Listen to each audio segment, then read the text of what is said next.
Avant que la canicule ne récidive, ce lundi 22 juillet, avant donc que l'on ne risquât mourir de déshydratation en plein milieu du lac, un comble, nous avons navigué chaque fois que la météo le permettait.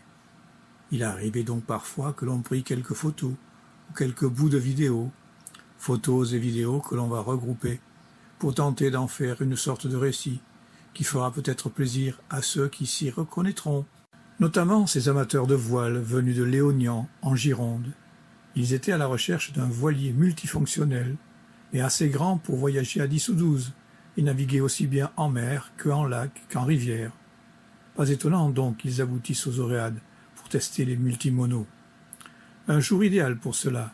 Francis et Jacques étaient dispos sur Caminard et Irène faisait son retour sur Potemkin.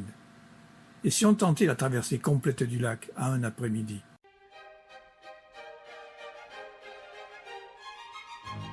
Quand on arrive ainsi pour la première fois sur ces plages immenses de la zone naturelle protégée, on est tellement émerveillé que l'on n'ose point descendre dans l'eau, tellement l'eau est claire et le sable blanc, et tout cela à perte de vue.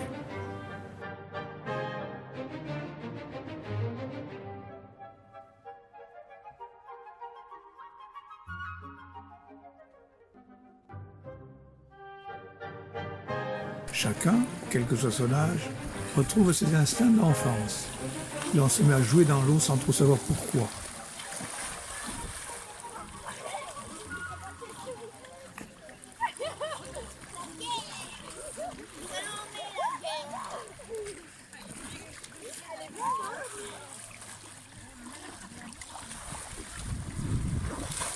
On voit même parfois les grandes filles s'attaquer aux garçons.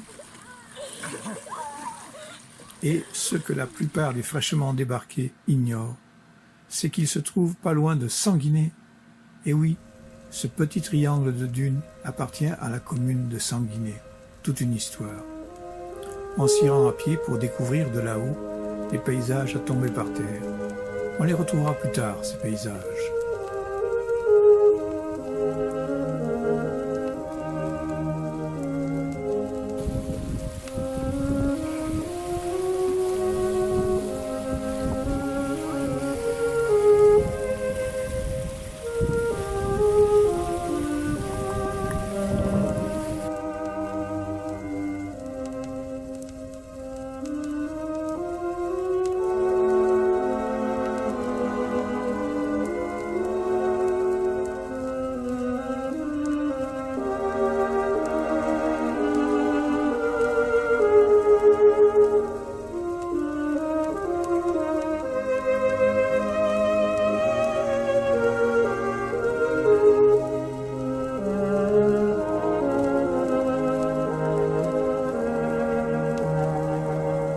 Ce lundi 22 juillet, c'était donc le retour massif de la canicule. Ces jours-là, il ne faut pas oublier son litre d'eau potable bien fraîche, sinon c'est le début des complications gastriques.